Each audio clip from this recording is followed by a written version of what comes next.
Hello, I was wondering what to do for the video this week because there are only so many times you can moan about the hyperbolic nature of movie reviews and ratings and then also criticise Army of the Dead while people rush to defend it.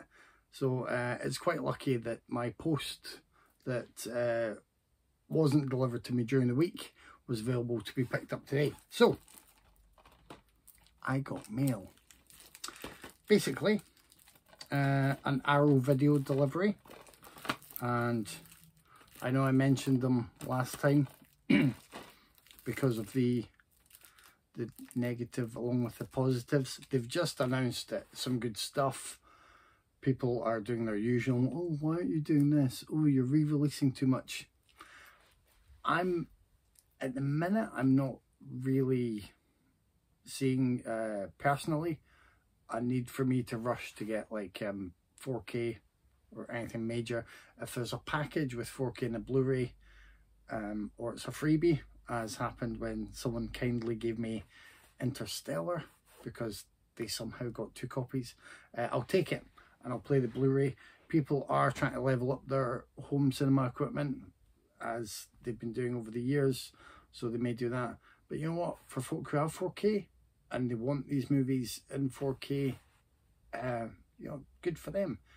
And if there's stuff that you've already got or you're not as interested in, it saves your wallet for a month. If you're not ordering from Arrow, there are great releases, as I've always said, coming from Indicator, who are, you know, they're kind of staying streets ahead at the minute with their selection of titles and the stuff to explore there. There's also some great stuff coming from Second Sight, including, I know a few of us got the notification that Lake Mungo has been dispatched. I think that was Second Sight. A lot of people like 88 Films. I have my issues with them. There's 101 Films, and there are great titles from Eureka and their subsection. I can't remember what it is. Is it just Masters of Cinema? In fact, that reminds me, I have one here.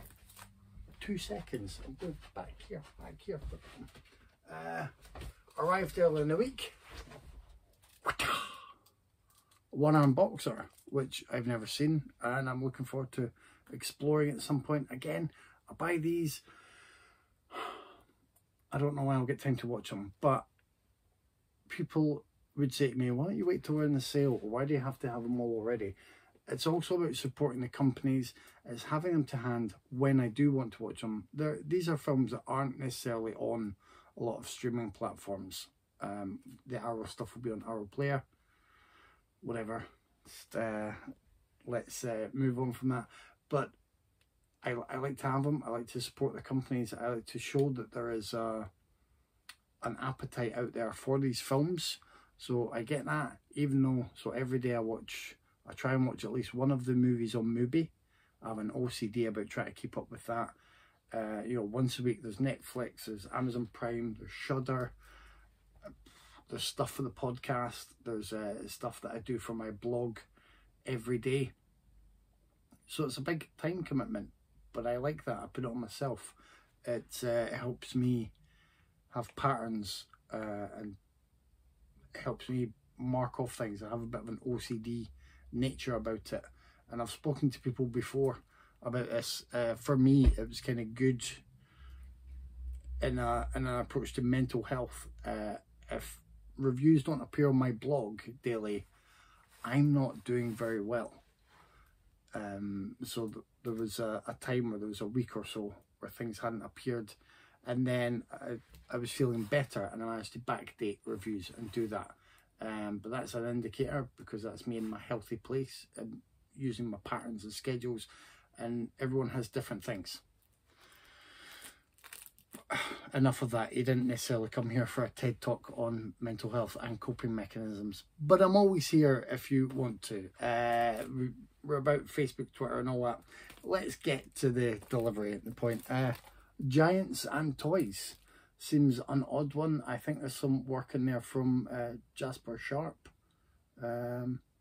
Maybe not, but he's certainly did bring this to my attention, and he's on a number of the Asian cinema releases, and his stuff is really good, and it's always nice to see his name on there. Funnily enough, A Tale of Two Sisters, the Blu-ray, has just been announced by Arrow, so I've upgraded for that. And I think Kat Ellinger and maybe some other people are on there, and Kat's always good for her content as well. So it's not always just about the films, it's about the contributors, it's about the people who've been asked to write about those films, to sort of either add information or also contextualize them within different genres or cinema at a time. So it's always a good thing. Anyway, Over the Edge, I have no clue. I haven't seen it before.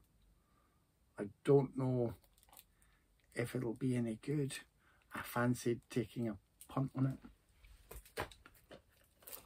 The Bloodhound looks interesting and a little bit classy for me, and it's a newer one, so again I thought I would take a punt on it, you know, support some people who are doing new work, and it doesn't look like, you know, a zombie movie or a vampire movie or a werewolf movie that's been made by people who have enough of a budget to get to some small Estonian village and then green screen in one main actor and do the rest all around them. This statement was brought to you by the fact that I watched Among the Shadows last week. It's a terrible, terrible film. Avoid it. Lindsay Lohan can only go up from there. Anyway, there's that one. Last and certainly not least, the main reason I actually ordered this bundle, A Ghost Waits, by Adam Stovall. Who's a lovely guy. This is a really wonderful supernatural comedy. I would say, think of a blend of Beetlejuice and, was it the 80s or 90s? There was an offbeat little wonderful kind of romantic drama called Wilbur Wants to Kill Himself. Wilbur Wants to Kill Himself. I know my accent may make that problematic for some. Sort of in line with that collision of movies. The wonderful thing about A Ghost Waits, well, there are a number of wonderful things. The main performances, why do I keep forgetting the guy's name? McLeod Andrews and Natalie Walker. They're wonderful. Stovall's direction and script is wonderful. He judges everything pretty right. It is fair comment to warn people that there are one or two scenes that may be difficult to handle. I don't want to say triggering because I try and stay away from that kind of language, but towards the end you either go with it and can appreciate the intention and what it's just created, or you may find it quite a bit more difficult than some viewers will. So just be warned about that.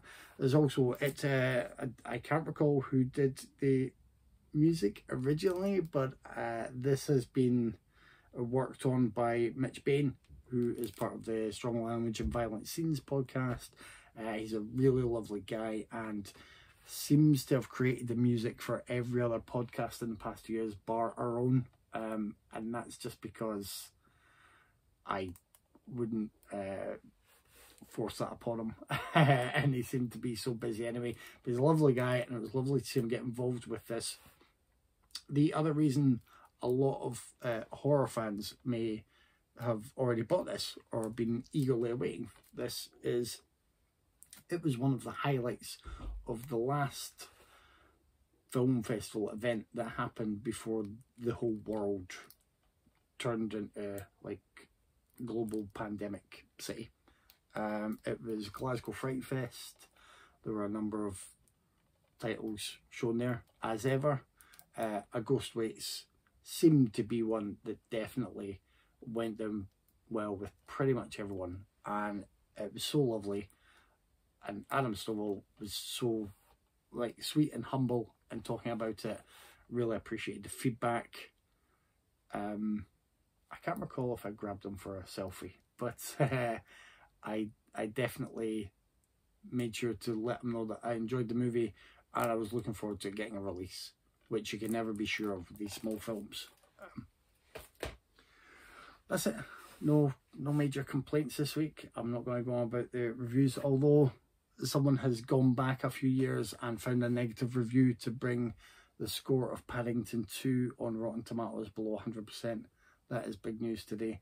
And I love the Paddington movies. I'll be delighted if Paddington 2 and this pushback helps to dismantle and destroy Rotten Tomatoes. It would just make Paddington even more of a hero in my eyes. That would be amazing. But it's a bank holiday weekend. The roads are manic here in the UK. Be careful out there. It's apparently got to be a really nice one. So enjoy yourselves when it cools down evening. Try and watch some movies. I hope you listen to the podcast this week. It's a special with Alex de la Iglesias movies on there. 4 of them. The Oxford Murders, Perdita Durango, The Day of the Beast, and The Last Circus. So I hope you tune in and enjoy those. Please like and subscribe, even though our videos present nothing major to you. Yeah, rate, review and subscribe on all the podcast providers of choice. I hope you listen in, and I hope this hasn't gone on too long. Have a good one.